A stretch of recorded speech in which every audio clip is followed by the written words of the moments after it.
Good day. Can you introduce yourself?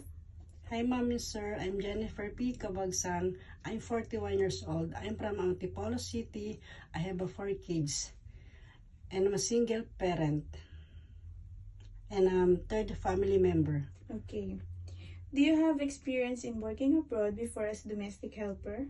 Yes, ma'am. Since 2014 to 2022 for 6 family member. Okay. What are your main duties in your previous employer? I was cooking, washing, ironing clothes, and gardening and marketing. Okay. Why did you choose to work in Hong Kong? Because the employer is good and the salary is high. Okay. Do you know how to cook some simple Chinese food? Yes, ma'am. Steamed fish, steamed chicken, and I want to learn more cook for Chinese food. Okay. If your employer has a small baby and required to look after him while sleeping, how will you manage your housework? If the baby is asleep, I will make sure is okay, and time to time I will check. Okay. What can you teach to your employer's children? I will teach them the good manners and how to sing and dance. Okay. What will you do if the baby has a fever? I will check the temperature time to time, and if I will not okay, I will ask to my madam. Okay. What will you do if the baby is crying? I will play them. I will sing and dance.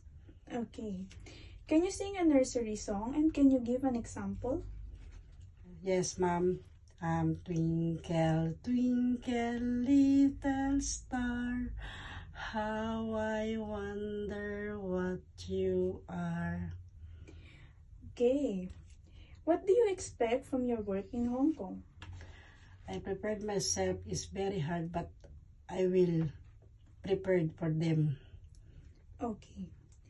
Are you afraid of dogs and cats? No, ma'am. How can you control your homesick? I will give my full attention to my family member and the kids. I will give her. Okay. Do you have special skills? Yes, badminton and swimming. Okay. What can you say about yourself, your attitude? I'm respectfully, polite, and good manners, and hardworking. Okay. Can you give a short message to your future employers so that they will hire you? Hello, ma'am and sir. I will hope you to give me the chance to your helper. I'm hardworking and respectfully, and I will do my give to my duties. And I promise I finish my 2 years contract. Ma'am and sir, thank you. See you in Hong Kong.